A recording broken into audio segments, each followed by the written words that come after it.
la plus grande tribune politique de la Guinée, l'habitacle de la pluralité des opinions. Mirador, le grand safari de l'investigation journalistique. Aboubacar Diallo. Troisième et dernière partie compte de cette émission. Dans un instant, on va tenter donc de partir sur le terrain pour joindre le ministre porte-parole du gouvernement.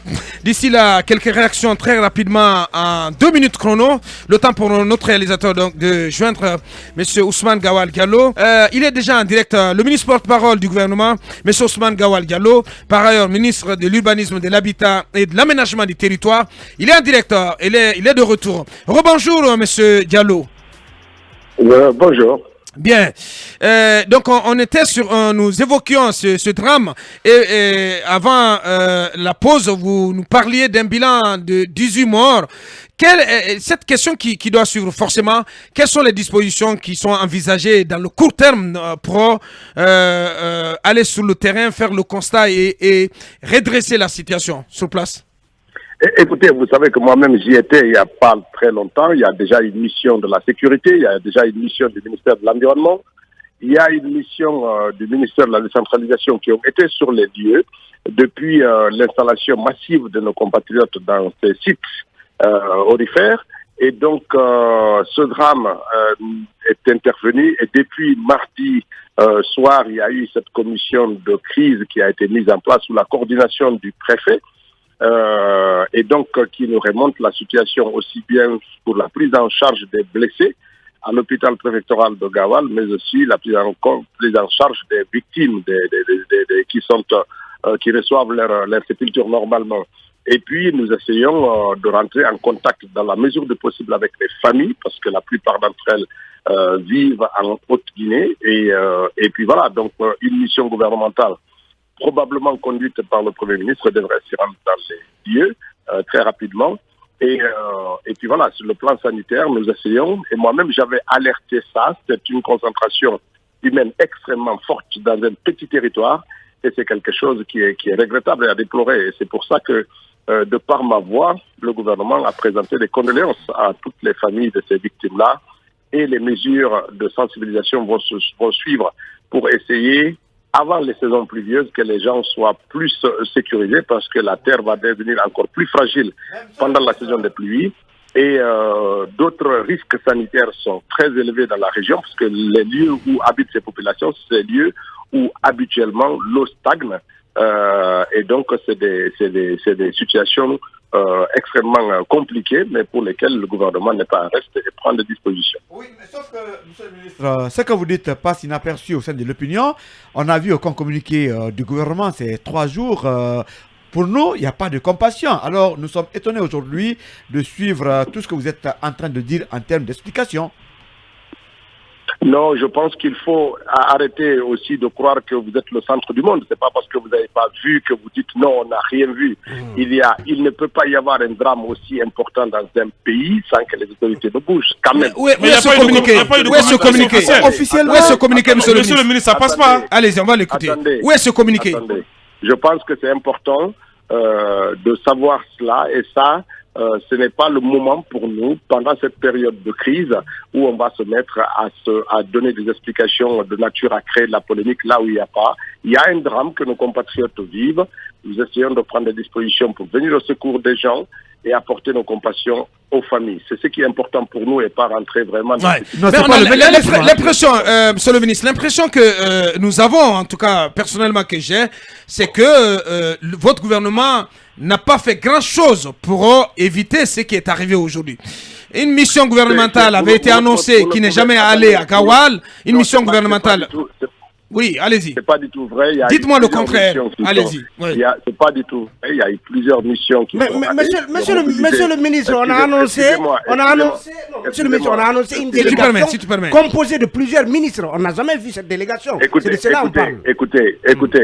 la délégation, les missions qui ont été, c'est pas de niveau ministériel, c'est pas les ministres qui sont allés.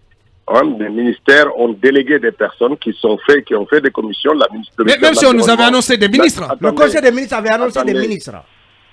Excusez-moi. J'ai dit encore une fois, on vient à la radio pour aider nos compatriotes à comprendre, pas pour rentrer dans des polémiques qui n'ont aucune importance, surtout dans cette période. Et je suis doublement concerné pour ça. Et il faut absolument qu'on fasse attention. Il y a les moments de polémique, il y a les moments de la compassion. Et là, on est dans la compassion et je voudrais que vous teniez compte de ça et qu'on évite les amalgames. La deuxième chose que je voulais vous dire, les ministères ont envoyé des délégations. Les commissions sont parties, la défense est partie, la sécurité est partie et c'est mission le résultat de cela. Il y a eu la prise en compte des questions environnementales par rapport aux populations et à l'impact qu'ils ont sur l'environnement localement. Il y a des projets qui ont été mis en place. La santé a redoublé avec l'installation de 2 postes de santé, y compris la Croix-Rouge, qui est déjà sur place, installée. Depuis le retour de ces missions, les forces de défense et de sécurité ont été démultipliées, puisque maintenant il y a 2 PA, la gendarmerie, la police sur les lieux, sur ces sites-là, qui sont venus renforcer. Il ne faut pas oublier qu'à Gawal, à l'époque, il n'y avait que 16 gendarmes pour toute la préfecture. Ce chiffre a été de 45 personnes, dont 30 sur les lieux-là. Donc la sécurité, la défense, la santé et l'environnement ont bougé pour essayer de rapporter des solutions par rapport au constat qui avait été fait. Maintenant, ce type de drame arrive. Ce n'est pas parce qu'on a pris des dispositions comme ça que cela dit qu'on a suffisamment fait pour éviter le drame. Si on pouvait éviter les accidents dans les mines ou dans la circulation, rassurez-vous que l'État aurait pu le faire. La sensibilisation, c'est l'arme la plus importante. Et même moi, quand je suis passé, nous avons essayé de sensibiliser les populations pour les risques qu'ils avaient à faire des crevasses un peu partout. Mais c'est des êtres humains. On peut que les sensibiliser et éventuellement mettre des postes pour interdire l'accès à certains sites. En l'occurrence, le site qui a connu l'éboulement là, l'accès avait été interdit. Et donc les gens profitent la nuit, se lever la nuit pour aller rentrer encore creuser. Et c'est extrêmement difficile, y compris pour les populations et les forces de défense et de sécurité et les services qui sont mobilisés sur les lieux. C'est important de le comprendre. Vous avez une zone de moins de 3 km² aujourd'hui qui est occupée par plus de 250 000 personnes. C'est la densité de la population est extrêmement forte dans les lieux et il y a d'autres risques dans les localités. Nous essayons de passer par la persuasion, la sensibilisation, parce que malheureusement, il n'y a pas d'autres moyens. Et c'est ce que nous faisons, tout en déplorant les drames quand ils arrivent à ce moment-là. Et c'est extrêmement regrettable pour les uns et les autres. Et les équipes qui vont aller sur place vont continuer ce travail pour anticiper et éviter éventuellement qu'il y a. Si les gens aussi qui sont blessés ont été si rapidement pris en charge par les équipes médicales, c'est parce qu'il y avait des postes de santé dans les lieux. Bien, allez-y, Maman Douri. Alors, monsieur le ministre, si j'ai bien compris un pan de votre intervention tout à l'heure, c'est que vous n'envisagez pas de fermer les lieux, mais vous envisagez plutôt de créer des conditions les meilleures pour que les gens travaillent dans un climat de sécurité, par exemple pour la saison pluvieuse qui arrive. Alors que si je regarde un peu dans les rétroviseurs, le régime d'Alpha Condé même, je veux dire, avait envisagé qu'on ferme les lieux le temps de faire des études pour savoir est-ce qu'on allait y faire de l'exploitation industrielle, semi-industrielle ou artisanale. Cela n'a pas été fait. Vous êtes arrivé tout d'un coup avec le coup d'État. Au lieu donc, je crois, de continuer cela, vous envisagez plutôt de créer d'autres conditions qui leur permettent de travailler. Non, encore une fois, je dis, et ne rentrons pas dans des polémiques stériles. Lorsque le précédent gouvernement a pris la décision de fermer, la conséquence, il y avait eu 5 morts. La violence qui ont découlé de cette volonté-là, il y a eu 5 morts. C'est ce que vous voulez qu'on passe encore dans Non. Peut-être qu'ils n'ont pas. Nous voulons comprendre. Et avec vous, il y a 18 morts. Ils ne s'y sont pas bien pris, justement. Nous voulons comprendre votre démarche. Écoutez-moi simplement. Oui, nous vous écoutons. Nous avons donc. Cette décision n'avait pas été suivie. Elle a été momentanément interrompue, mais ça n'a pas arrêté l'afflux humain. Aujourd'hui, vous avez 250 000 personnes qui sont mobilisées sur un petit territoire de moins de 3 km². Qu'est-ce qu'on fait? On passe par la sensibilisation, on passe par la prévention, on passe par d'autres mesures que de dire, bon, on prend des mesures générales, on ferme et éviter qu'il y ait des violences dans les localités-là. C'est aussi ça. C'est une question qui est compliquée parce que les gens qui arrivent, ce ne sont pas des délinquants, c'est des gens qui viennent rechercher peut-être de meilleures conditions de vie compte tenu de ce qu'ils vivent. Il faut essayer par la persuasion, par la sensibilisation et en renforçant la sécurité. Ce n'est pas parce que la mesure n'est pas effective sur le champ, les gens continuent de venir. Qu'est-ce que vous voulez qu'on fasse? Nous sensibilisons les gens, nous les décourageons, et si les gens ne partent pas malgré tout, on crée les conditions pour éviter les drames. Si les drames arrivent, nous les déplorons, et on continuera à faire le travail pour anticiper sur ce type de drame qui pourrait advenir aussi dans l'avenir, y compris sur des questions sanitaires, parce que toute cette masse humaines mobilisées dans un petit territoire, en saison de pluie, il y a des risques aussi de propagation des maladies.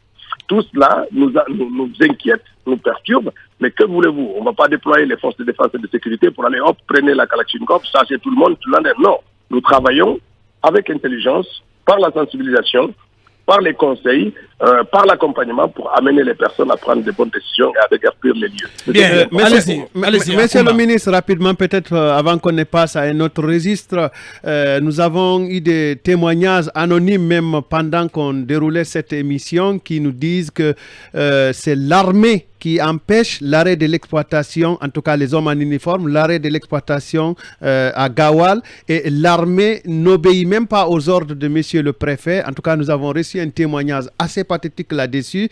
Est-ce qu'aujourd'hui on peut espérer que l'armée ne soit pas très impliquée dans cette exploitation-là, si vous en êtes bien sûr au courant? Deuxièmement, je ne sais pas si vous avez bien compris, mais j'ai dû entendre que monsieur le Premier ministre se rendra à Gawal à la tête d'une délégation. Il y a de fortes chances que cela soit effectif dans les prochaines heures. Maintenant, ce que je voulais aussi ajouter par rapport à votre question concernant l'implication éventuelle des militaires, nous, il faut quand même rappeler que lorsque cette question a été posée juste après le changement du 5 septembre, les militaires qui avaient été impliqués et dont les implications avaient été prouvées ont été purement et simplement révoquées. Et vous le savez, ça a entraîné le changement de tout le commandement, aussi bien au niveau de la police, la gendarmerie et l'armée à Gawal. Donc si de tels cas sont avérés et qu'il y a des preuves claires là-dessus, des dispositions immédiates seront prises. Mais en l'état, il n'y a aucune indication dans ce sens-là. Maintenant, c'est des pratiques qui sont intervenues dans le temps et qui ont été sanctionnées rapidement. Mais si aujourd'hui encore ces pratiques reprennent, il n'est pas exclu que des mesures immédiates soient prises aussi pour rétablir la situation. C'est des situations qui sont compliquées, c'est pas facile, mais nous veillons de faire en sorte que les choses se déroulent de façon transparente et que les forces de défense et de sécurité ne se comportent pas en clan au profit de l'exploitation artisanale de l'or. Bien. Deux dernières questions, Talib, avant de clore. Monsieur le ministre, on saisit votre... J'imagine qu'il doit aller au Conseil des ministres. Voilà, pour parler de ce que certains ont appelé le refus du gouvernement de voir les missions diplomatiques internationales rencontrer la classe politique et la société civile. Que répondez-vous? Et puis, un mot sur la position de la Guinée dans le conflit. Oui. Encore une fois, je suis au regret. Je ne vais pas me permettre d'aller dans ce sens-là. Vous comprendrez parfaitement, en étant de Gawal, depuis longtemps, et aujourd'hui, après, à porter le gouvernement sur son travail, je vais limiter sur son registre. Les autres questions se vivront plus tard. Je vous remercie. D'accord. Bien. Merci beaucoup. Monsieur Ousmane Gawal Diallo, nos condoléances, grand merci à vous. Merci d'avoir pris la parole chez nous ce matin. Donc on vient d'entendre Talibé Barry, Ousmane Gawal Diallo. Mohamed Kaba. D'abord, qui nous fait la leçon de morale. Vous n'êtes pas le centre du monde, tant, blablabla. C'est pas grave. Hein. Non, c'est porte-parole du gouvernement. Il faudra qu'il sache peser les mots lorsqu'on s'adresse à un média. Je ne le prends pas très mal. Non. Bien. Je vous dis qu'il est venu pour faire la leçon de morale. Il n'a pas touché les vrais problèmes. Et ce qu'il dit est grave. Dans quelques heures, probablement, le Premier ministre va se déplacer à une fois de délégation. Mais ça va être décidé en Conseil des ministres. Ça veut dire qu'il n'y a encore rien n'est encore prêt. Ouais. Mais il y a la réunion, hebdomadaire du gouvernement. Il faudrait que le colonel prenne une décision forte en Conseil des ministres. En quoi faisant? Je ne sais pas. Il faudrait qu'il prenne des décisions fortes. Parce que là, ça prouve que ce gouvernement n'a pas de compassion. Tout ce que le ministre Gawal va nous dire ce matin, moi je pense que ça c'est de l'eau jetée sur le visage des familles en deuil aujourd'hui. On relaie les informations données par les préfets, par la Croix-Rouge, pendant que j'insiste, ils sont dans les bureaux climatisés. On coordonne au téléphone. Mais c'est pas comme on ne gère pas une république avec un téléphone portable. Bien. On va sur place. Mais bon, ça le dit, il faut qu'on arrête cette méthode de gestion. Merci. C'est ce qu'on pouvait dire de nouveau sur cette situation, ce drame qui s'est produit du côté de Gawal. L'émission continue.